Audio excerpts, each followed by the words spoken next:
आप लोगों के साथ मैं टॉपिक स्टार्ट करने जा रहा हूँ, वो कल से आगे चल रहे हैं हम लोग। Yesterday we have find electric field of a ring and electric field of a straight conductor without using Gauss theorem. आज मैं आप लोगों के साथ बेसिकली गॉस थ्योरम एक तो डिस्कस करूंगा, ठीक है। गॉस थ्योरम हम लोग डिटेल में डिस्कस करेंगे आज। और बेटा मैं आप लोगों के साथ आज गॉस थ्योरम के साथ रिलेटेड न्यूमेरिकल्स और कुछ इंपॉर्टेंट फैक्टर्स जो जिससे आपको गॉस थ्योरम समझ आएगी वो मैं आपको करवाऊंगा, ठीक है। See Gauss theorem is very important topic of electrostatics. अगर आप इलेक्ट्रोस्टैटिक्स ढंग से करना चाहते हैं, ढंग से समझना चाहते हैं, तो आपको गॉस थ्योरम आनी बहुत जरूरी है। तो गॉस थ्योरम को पढ़ने के लिए आपको कुछ चीजों के बारे में पता होना चाहिए। पहले गॉस थ्योरम को करने से पहले आपको कुछ टॉपिक्स आने चाहिए, ठीक है। जो फर्स्ट टॉपिक आपको पता होना चाहिए गॉस थ्योरम करने से पहले, that is your electric field lines.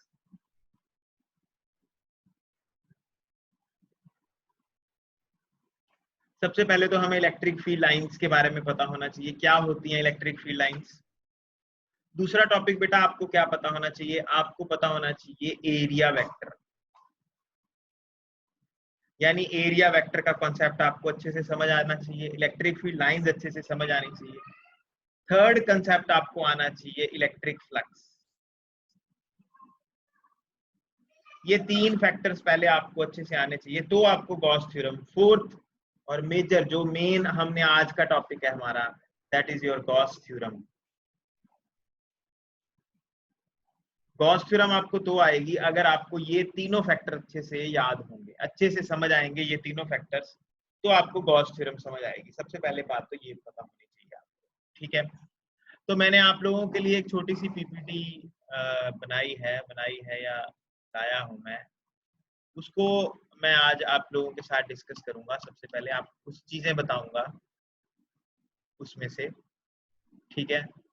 तो हम लोग स्टार्ट करते जा रहे हैं। सबसे पहले इलेक्ट्रिक फील्ड लाइंस के बारे में मैं आपको बताने जा रहा हूँ, ठीक है। तो I will screen share with you what are electric field lines. तो ये बहुत अच्छे से आप समझना है आप लोगों को मेरी बात को, और जो भी चीज आपको मतलब नहीं समझ आएगी साथ के साथ पूछना है अभी।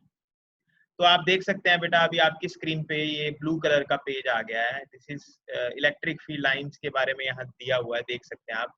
मेरा कर्सर जो है उस पर ध्यान दीजिएगा। मैं कर्सर जहां मेरा कर्सर होगा, ये रेड कलर का डॉट होगा, वहीं आपको मैं बात कर रहा हूँ। बेसिकली क्या होती हैं इलेक्ट्रिक फील्ड लाइंस बेटा। इलेक्ट्रिक फील्ड लाइंस, पहले मेरी बात को समझिए।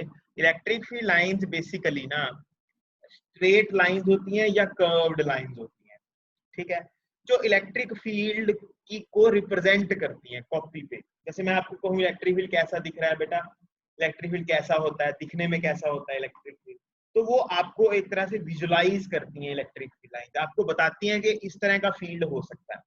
इलेक्ट्रिक फील्ड लाइंस स्ट्रेट भी हो सकती हैं, इलेक्ट्रिक फील्ड लाइंस कर्व्ड भी हो सकती हैं, दोनों हो सकती हैं।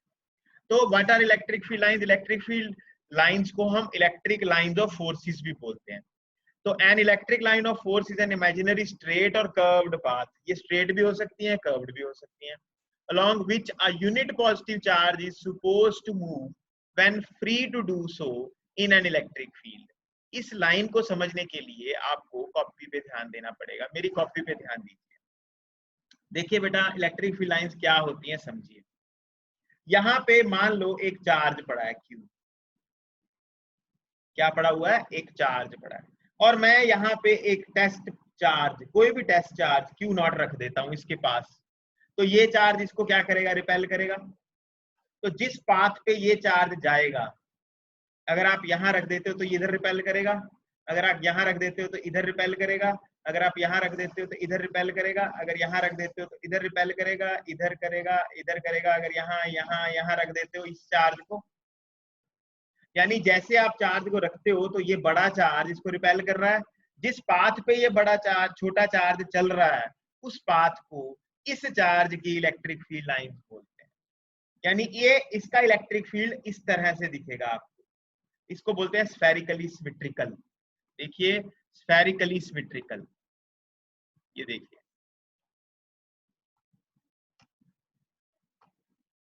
ये देखिए electric field lines due two point charge. यहाँ पे ये जो आप ग्रीन कलर का डॉट देख रहे हैं, ध्यान से देखिए, इस ग्रीन कलर के डॉट पे मान लीजिए पॉजिटिव, मान क्या है, पॉजिटिव चार्ज ही रखा हुआ है, यहाँ पे पॉजिटिव चार्ज पड़ा है। और ये जो लाइंस आप देख रहे हैं, ये 2 डायमेंशनल लाइंस नहीं है बेटा, ये 3 डायमेंशनल लाइंस है बेसिकली। चारों तरफ आपके नाक की तरफ भी एक लाइन आ रही है बाहर, बाहर यानी निकल रही है, स्क्रीन के बीच में से भी लाइंस निकल रही है। ये इलेक्ट्रिक फील्ड लाइंस है पॉजिटिव चार्ज के कारण। ये जो आप देख रहे हैं एरो अंदर की तरफ जा रहे हैं, अंदर की तरफ एरो जा रहे हैं, ये जो अंदर की तरफ एरो जा रहे हैं, these are electric field lines due to which charge, these are electric field lines due to negative charge। देख रहे हैं ये पॉजिटिव चार्ज, देखिए Q ग्रेटर देन 0 दिखाया, पॉजिटिव चार्ज की लाइंस बाहर की तरफ आ रही हैं, और नेगेटिव कलर की लाइन, नेगेटिव चार्ज के कारण लाइंस अंदर की तरफ जा रही है। इसका मतलब ये जो अंदर की तरफ दिखा रहे हैं, इसका मतलब ये अगर यहाँ इस पॉइंट पे नेगेटिव चार्ज पड़ा होगा और यहाँ कोई आप टेस्ट चार्ज रख देते हो, तो वो टुवर्ड्स दिस चार्ज जाएगा, इस तरफ जाएगा, इस तरफ जाएगा, इस तरफ जाएगा, इस तरफ जाएगा, इस तरफ जाएगा, इस तरफ जाएगा। आई होप आपको ये समझ आ गया हो। इलेक्ट्रिक फील्ड लाइंस का असल मतलब ये होता है कि आप उसको रिप्रेजेंट कैसे करते हैं। इलेक्ट्रिक फील्ड को रिप्रेजेंट करने के लिए जो एरोज बनाए जाते हैं, जो लाइंस बनाई जाती हैं, उसको इलेक्ट्रिक फील्ड लाइंस बोलते हैं। अब आप देखिए, ये आपको 2 डायग्राम और दिख रही हैं। जो ये वाली डायग्राम है, diagram number A, these are electric lines of forces. ये देखो, contract lengthwise to represent attraction between two unlike charges. देखिए यहाँ पे एक पॉजिटिव चार्ज है, यहाँ पे एक नेगेटिव चार्ज है। पॉजिटिव चार्ज से लाइनें निकल के नेगेटिव की तरफ जा रही हैं। देखिए पॉजिटिव से निकल के नेगेटिव की तरफ जा रही है, क्यों जा रही हैं ऐसे, इसको समझिए। इधर देखिए, मान लीजिए आपने यहाँ पे एक पॉजिटिव चार्ज रख दिया और यहाँ पे आपने नेगेटिव चार्ज रख दिया, और यहाँ पे आपने एक टेस्ट चार्ज रख दिया, यहाँ पे Q0। तो ये इसको कहेगा चल मेरे से दूर जा। जैसे ये दूर जाने लगेगा, ये कहेगा भाई मेरे पास आ, इधर आ, इधर आ। यहाँ रखोगे तो इधर जाएगा, यहाँ रखोगे तो इधर जाएगा। ठीक है, तो ये लाइनें जो बन रही हैं, ये जो टेस्ट चार्ज है, ये जहां जिस पाथ पे चल रहा है, जिस पाथ पे चल रहा है, उस पाथ को हम इलेक्ट्रिक फील्ड लाइंस बोलते हैं। ये देख सकते हैं आप इसमें, ये इस तरह की लाइंस आप देख सकते हैं। ये देखिए, इलेक्ट्रिक फील्ड लाइंस पॉजिटिव से निकल रही हैं और नेगेटिव की तरफ जा रही हैं। इसको बोलते हैं कौन सी, कॉन्ट्रैक्शन लेंथ वाइज, मतलब लंबाई में कॉन्ट्रैक्ट कर रही हैं, लंबाई में लाइनें इकट्ठी हो रही हैं, लंबाई में लाइनें एक से दूसरी की तरफ जा रही हैं। ठीक है, समझ आ गई बेटा बात। ये डायग्राम आप तब रिप्रेजेंट करेंगे जब आप 2 अनलाइक चार्जेस रखें, और यहाँ देख सकते हैं आप 2 लाइक चार्जेस रखें। देखो ये जो लाइन है ना, इधर जो इधर लाइंस आप देख रहे हैं, नेगेटिव पॉजिटिव लाइंस की बात कर रहा हूं मैं, इसकी बात, नेगेटिव पॉजिटिव लाइंस की बात कर रहा हूं। ये नेगेटिव है, ये पॉजिटिव है, इनकी लाइंस की बात कर रहा हूं। नेगेटिव से लाइंस पॉजिटिव की तरफ जा रही है, मतलब नेगेटिव चार्ज पॉजिटिव चार्ज को खींच रहा है अपनी तरफ। लाइंस हैं यहाँ पे, ठीक है, ये लाइंस रिप्रेजेंट कर रही हैं अट्रैक्शन। कई बार पेपर में आ जाता है क्वेश्चन कि show by electric field lines that 2 charges, 2 unlike charges attract each other. तो आप ये डायग्राम बनाएंगे।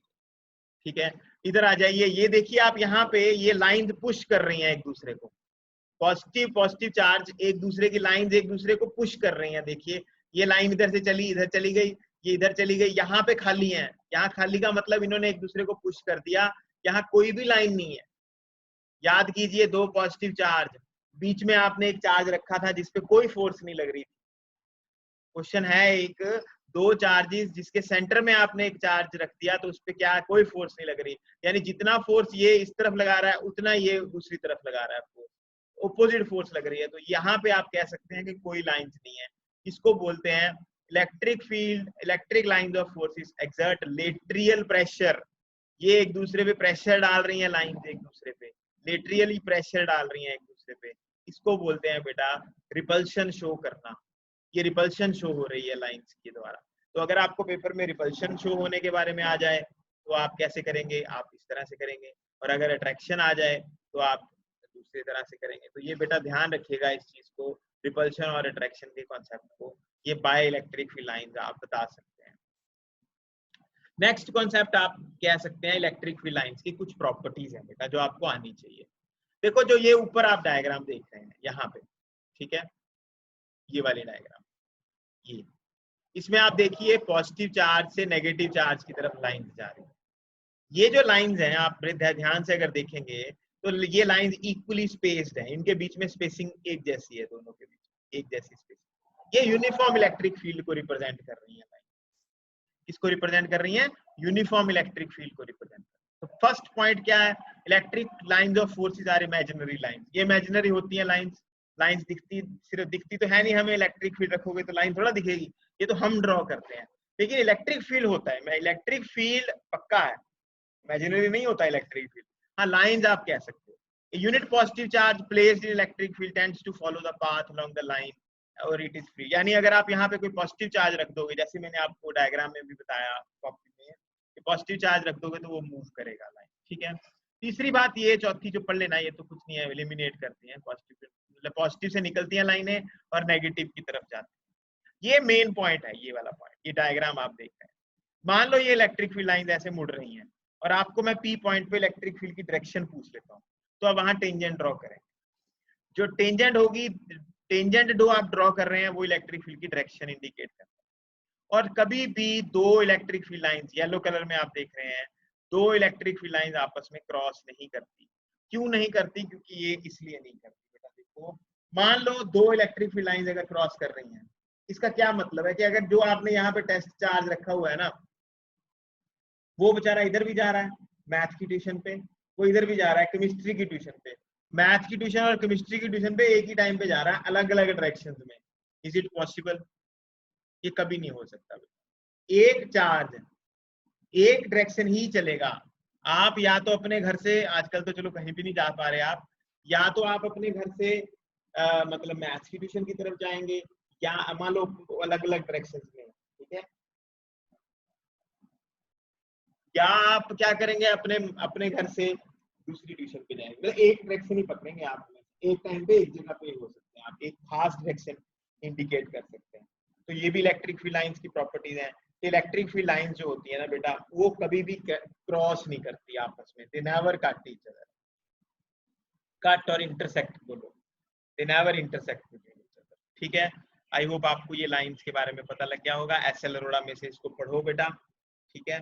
और एक बात आपको बता दूं, चलो पॉजिटिव चार्ज से लाइनें बाहर निकलती हैं, याद रखना ये बात, नेगेटिव चार्ज के अंदर जाती हैं। लेकिन अगर आपका चार्ज बड़ा है तो नंबर ऑफ लाइंस ज्यादा होंगी, और अगर चार्ज छोटा है तो नंबर ऑफ लाइंस बेटा कम होंगी। ये सिर्फ इंडिकेशन है, इसका मतलब इसका इलेक्ट्रिक फील्ड थोड़ा वीक है, इसका मतलब इसका इलेक्ट्रिक फील्ड थोड़ा स्ट्रॉन्ग है। इसको मैं अपने तरीके से अलग से समझाता हूँ। देखो ये भी तरीका ठीक है, एक तरीका और बताता हूँ आपको समझने का। मान लो आपके पास एक चार्ज है यहाँ, हमें पता है इसका इलेक्ट्रिक फील्ड का फॉर्मूला क्या होता है, 1/4 pi epsilon naught Q by R square. ये पॉइंट चार्ज का इलेक्ट्रिक फील्ड होता है। This electric field is non uniform. Non uniform का मतलब जैसे जैसे R बढ़ता जाएगा, जैसे जैसे हम इससे दूर जाते जाएंगे, इलेक्ट्रिक फील्ड कम होता जाएगा। जैसे जैसे आप दूर जाते जा रहे हो, इलेक्ट्रिक फील्ड कम होता जा रहा है। तो ये मैं लाइंस दिखा रहा हूँ आपको कुछ।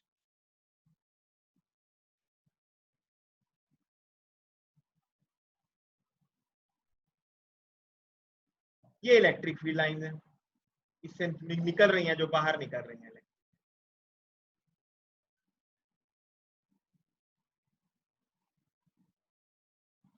अब आप क्या करते हो, यहाँ पे ना इतना एरिया ले लेते हो, इतना एरिया,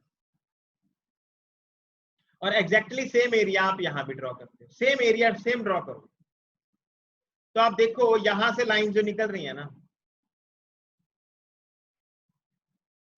इस एरिया में से लाइंस कितनी निकल रही हैं, 1 2 3 4 5 6, और इस एरिया में से कितनी निकल रही हैं, 1 2। चलो एक और निकाल दो तो उसमें से बढ़ जाएगी। तो कितनी होगी, 1 2 3 4 5 6 7, इसमें से 7 लाइंस निकल रही हैं, और इसमें से कितनी निकल रही है, 1 2 3 लाइंस निकल रही है।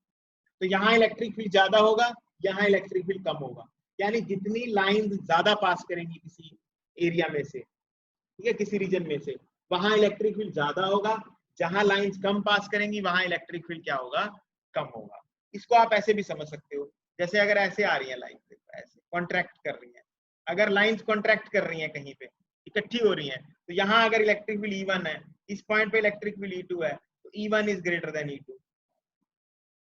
और जहां डाइवर्ज कर रही है, खुल रही है लाइंस, ठीक है, यहाँ खुली है, वहां इलेक्ट्रिक फील्ड कम है, जहां कन्वर्ज कर रही है वहां इलेक्ट्रिक फील्ड क्या है, ज्यादा है। ये भी आप बात है,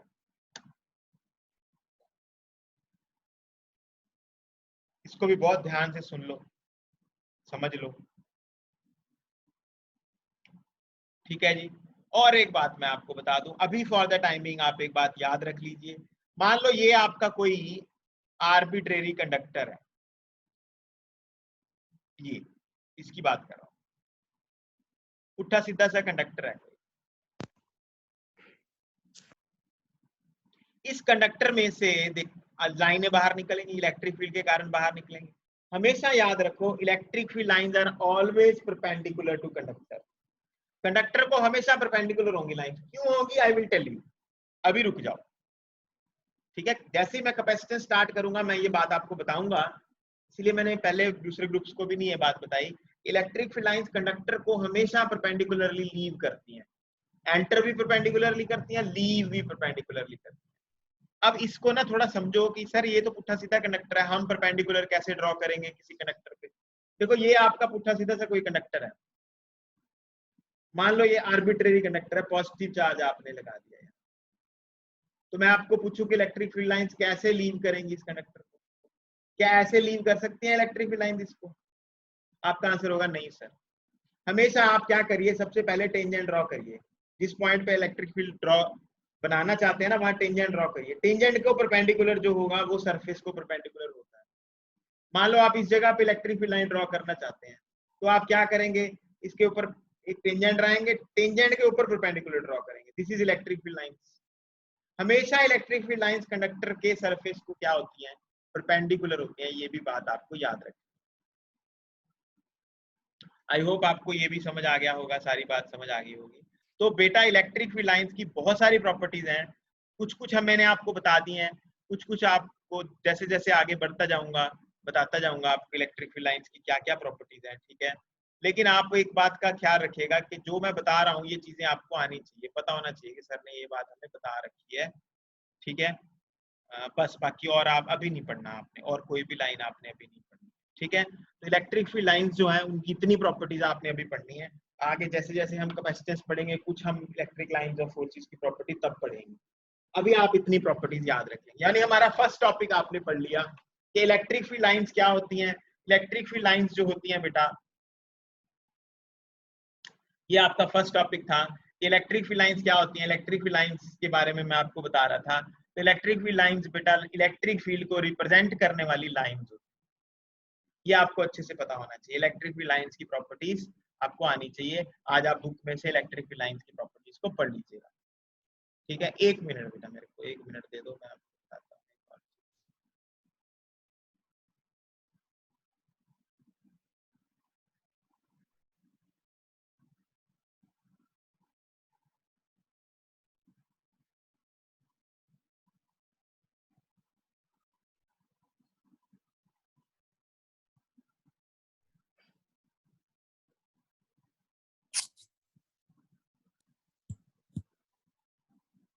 किसी ने कुछ पूछना है तो पूछ सकते हो।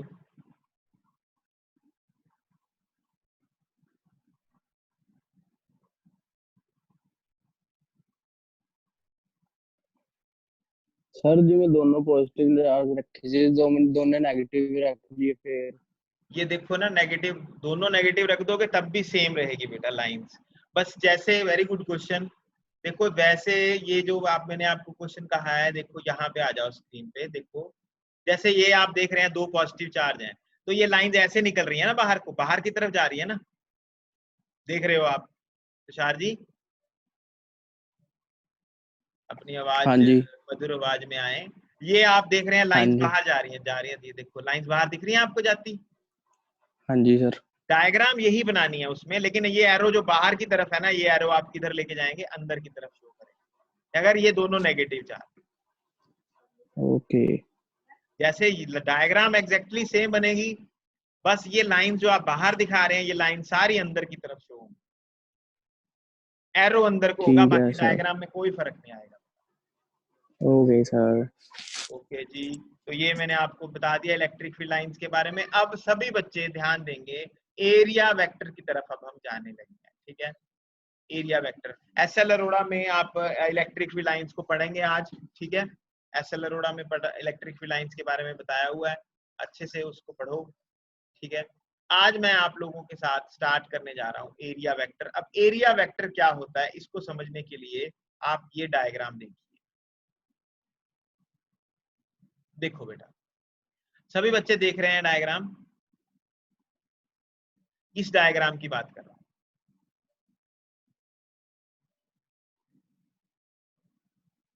देख रहे हैं आप सब इस डायग्राम? ये एक स्क्वायर प्लेट है, इसका एरिया एस है। इस स्क्वायर प्लेट के ऊपर आप एक नॉर्मल देख रहे हैं, देख रहे हैं नॉर्मल। नॉर्मल को एन कैप से डिनोट किया हुआ है, और जिस डायरेक्शन में नॉर्मल दिखाई हुई है उसी डायरेक्शन में एक वेक्टर दिखाया हुआ है, डीएस वेक्टर, देख रहे हैं आप। और डीएस वेक्टर को लिखा हुआ है magnitude of DS into direction of DS, it is an cap. यानी जो एरिया होता है ना बेटा, वो एक वेक्टर क्वांटिटी होती है। एरिया के ऊपर अगर आप नॉर्मल ड्रॉ करते हो, जैसे ये एन कैप ऊपर दिखाई गई है, एरिया के ऊपर नॉर्मल ड्रॉ करते हो, तो ये जो नॉर्मल है ये एरिया की डायरेक्शन होती है। अब आप कहेंगे सर ठीक है आपकी बात, एरिया की डायरेक्शन होती है, क्या हम नीचे को भी ड्रॉ कर सकते हैं, इस तरह से भी ड्रॉ कर सकते हैं नीचे को? हाँ जी बेटा, आप ड्रॉ कर सकते हो नीचे, आप नीचे को भी ड्रॉ कर सकते हो, एन कैप नीचे को भी हो सकता है, ठीक है। इसको समझने के लिए आप मेरी कॉपी पे आ जाइए, एरिया वेक्टर को समझने के लिए कॉपी पे आ जाइए। देखो मैंने अभी आपको कहा कि सपोज आपके पास ये कोई सरफेस है, कोई भी सरफेस, ठीक है।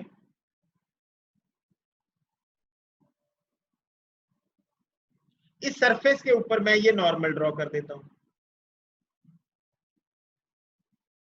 सरफेस के ऊपर परपेंडिकुलर, मतलब ऐसे आपका सरफेस है, ऐसे इसके ऊपर आपने ऐसे परपेंडिकुलर ड्रॉ कर दिया, ठीक है। सरफेस के ऊपर जो परपेंडिकुलर ड्रॉ किया है ये बेसिकली एरिया की डायरेक्शन होती है। यानी what is area vector? Area vector is magnitude of this area. इसका मान लो ये लेंथ है, ये स्क्वायर प्लेट है मान लो, तो लेंथ स्क्वायर हो जाएगा, ये एरिया आ गया इसका, एरिया इंटू एन कैप, यानी l square into n cap, आपके पास एरिया वेक्टर आ गया। अब आपको जैसे मैंने कहा कि एन कैप ऊपर भी हो सकता है, एन कैप एग्जैक्टली नीचे भी हो सकता है, कोई प्रॉब्लम नहीं है, एन कैप नीचे भी हो सकता है। अब आप कहेंगे सर हमें कब पता लगेगा ऊपर रखना है नीचे रखना है? उसका मैं कॉन्सेप्ट आपको बताऊंगा धीरे धीरे, ऊपर कब रखना है नीचे कब रखना है अभी बताऊंगा 2 मिनट। इसको समझने के लिए मैं आपको एक कॉन्सेप्ट समझाता हूँ। एरिया वेक्टर अगर आप लेना है आपने, तो लेना कैसे है? हमेशा मान लो आपके पास इस तरह से एक क्यूब है,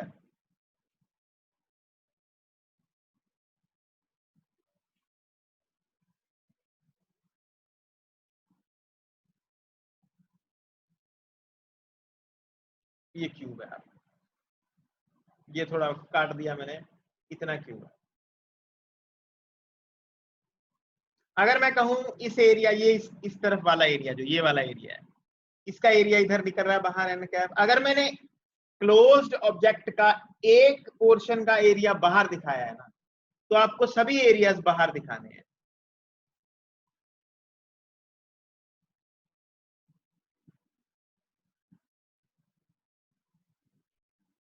आप देख सकते हैं मैंने सारे सरफेसेस के एरिया बाहर निकाले हैं, ठीक है। ये तरीका याद रखना।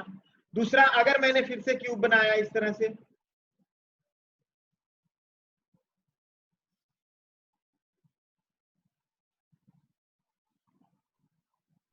और मैं एक सरफेस का एरिया अंदर को शो कर रहा हूं, तो बाकी सारे सरफेसेस के एरिया भी आपको अंदर को शो करने हैं। आप देख सकते हैं मैंने सारे सरफेसेस के एरिया अंदर को कर दिए।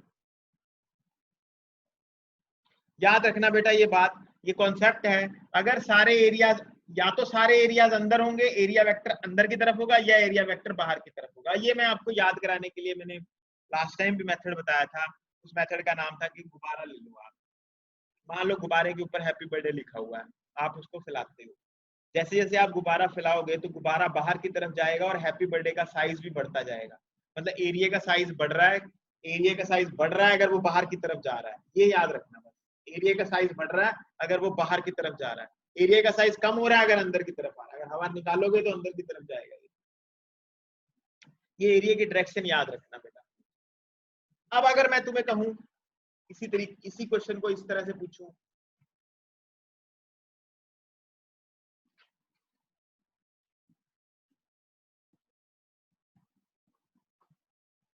कि ये आपका एक प्लेन है, x axis, y axis, z axis. मैं आपको कहूंगा मेरा ना एक एरिया वेक्टर बताओ, क्या होगा एरिया वेक्टर अगर कोई प्लेन एक्स वाई एक्सिस में पड़ा है, एक्स वाई प्लेन में पड़ा है। तो बेसिकली मैं इस प्लेन की बात कर रहा हूं। ये एक प्लेन है जो कहां पड़ा हुआ है, एक्स वाई एक्सिस की तरफ, एक्स वाई प्लेन में पड़ा हुआ है। अब अगर ये ऐसे पड़ा हुआ है तो इसके ऊपर जो नॉर्मल होगा वो किस एक्सिस की तरफ जाएगा, जेड। जो इसका इसके ऊपर नॉर्मल होगा, ये दिखाते नीचे को है, ये नीचे को दिखाते हैं, लेकिन जेड ये है बेसिकली बाहर की तरफ, बाहर की तरफ। तो अगर मैं आपको कहूं इसका एरिया वेक्टर बताओ, इसका एरिया ए है, तो आप कहोगे सर इसका एरिया वेक्टर होगा ए, तो इसका मैग्नीट्यूड है, और जेड की तरफ इसकी डायरेक्शन है। डायरेक्शन एक्स की तरफ वाली होती है आई कैप, इधर होती है जे कैप, इधर होती है के कैप, तो आप कहोगे के कैप, ए इंटू के कैप, ये है सर एरिया।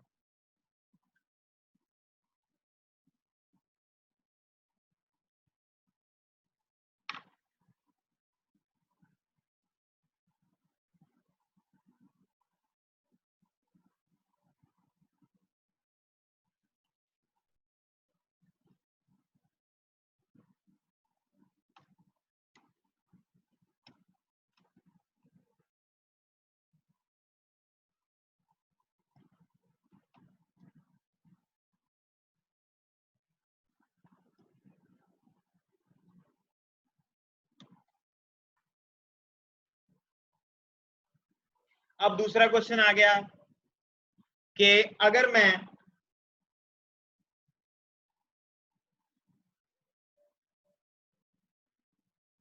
आपको बोलूं कि आप एक्स वाई प्लेन में पड़ा है जी हमारा एरिया,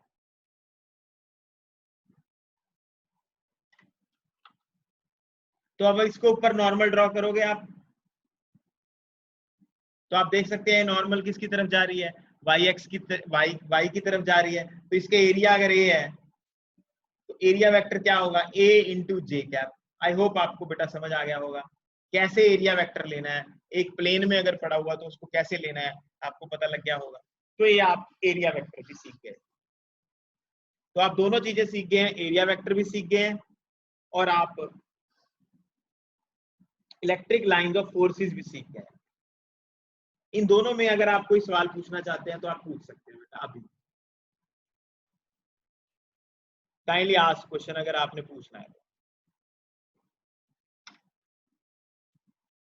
ताकि मैं आगे प्रोसीड कर सकूं। सभी बच्चों को समझ आ गया?